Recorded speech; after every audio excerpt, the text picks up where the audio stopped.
can't believe I'm making a video about this, but it seems that Marc Lobliner from the Tiger Fitness and Jason Genova are still going at it.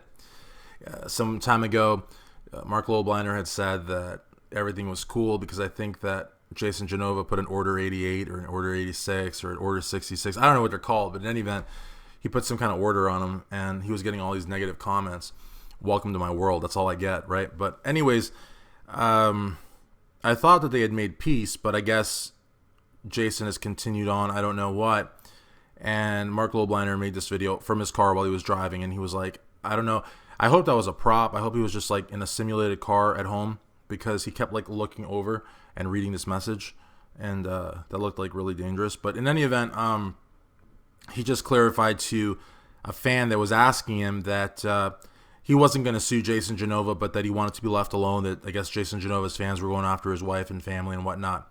And you know where I stand on the matter. You know, to me, wives, girlfriends, children, aunts, uncles are off limits. Recently had Lee Priest attack me and mention my girlfriend, and you know, I got to tell you that that's not cool, but it happens, and all you can do is call it out and hope that the other person's got enough decency to stop.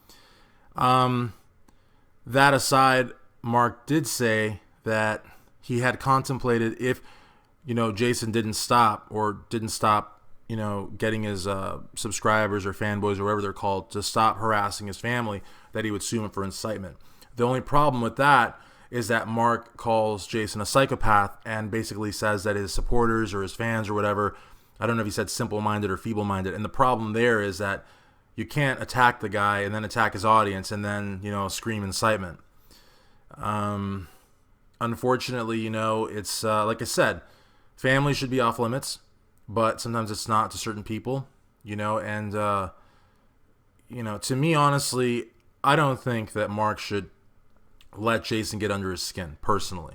You know, I think maybe Marc thinks I don't like him for whatever reason. That couldn't be farther from the truth. I've got nothing against Marc. Did I take exception when he, you know, criticized the NPC? Sure I did. And, you know, we have a different opinion on that. Am I someone that needs to mention Marc Lobliner to get popularity, to get hits? A, I don't make any money off YouTube. I make so little that I could barely buy a Coca-Cola. B, I have my press passes. I'm doing my radio shows. I'm, you know, getting invited by promoters. I don't need to mention Marc Lobliner to get that. I mean, that's not really, I haven't like officially made it. I'm not driving around in like a super nice car or live in a mansion or anything like that. I just do this because I love it. So I don't need Marc Lobliner on my channel or to mention his name to get, you know, whatever my hard work has gotten me. As far as he goes as an entertainer or whatever, I think that he's like very, very talented. I think he's got, you know, a lot of entertainment value. I think that his MTS company is doing real well. I think Scivation did real well. I think the Tiger Fitness looks great.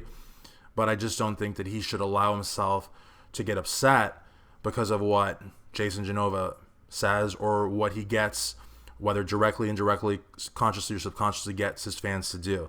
Because I just don't think it's worth it. You know what I mean? And if I get an order 66, fuck it. I mean, all I ever get are negative comments anyways. What do I care? You know what I mean? The reality of the matter is I think that Jason may have felt like Marc attacked him. I think that's really what happened. I think he felt that Marc attacked him. Then he did this order 66. And then Marc, I think, made peace, I guess. And now I see that they continue feuding. So again, this is where I have to sort of, you know, give my 2 cents, because I am a journalist in the industry. Whatever you think on the matter, if you don't think I am, or if you do, it doesn't matter. I am a journalist in the industry, and I'm just weighing in. So,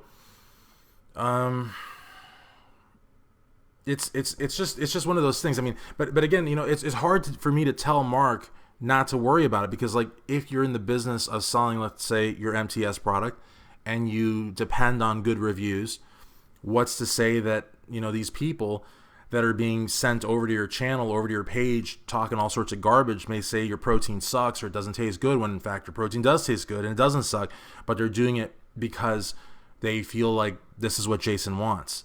And so then should Marc Lobliner have to pay? Should his brand have to pay? Should his, you know, his family get less money, or should he get less money, or should he, in other words, do you see what I'm saying? If you put in X amount of hours and X amount of money and time and investment into a product that you've built from the ground up, and then it's attacked maliciously and baselessly, is it right for me to tell him not to care? No, it's not. But it's just the bodybuilding world, you know what I mean? And if you start to care, then you're screwed because you'll never win. You cannot beat the trolls. You cannot beat the haters. They cannot be beaten.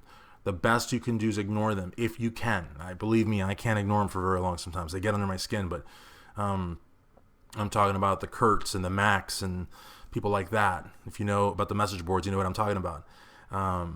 The best you can do is ignore them, because in the end, what they're doing doesn't really amount to a hill of beans. But it's hard to ignore them if they're relentless and malicious and just, incessant, you know what I mean? So, I don't know. I don't know what to say. I feel bad for Mark. I guess that's really what I'm trying to say.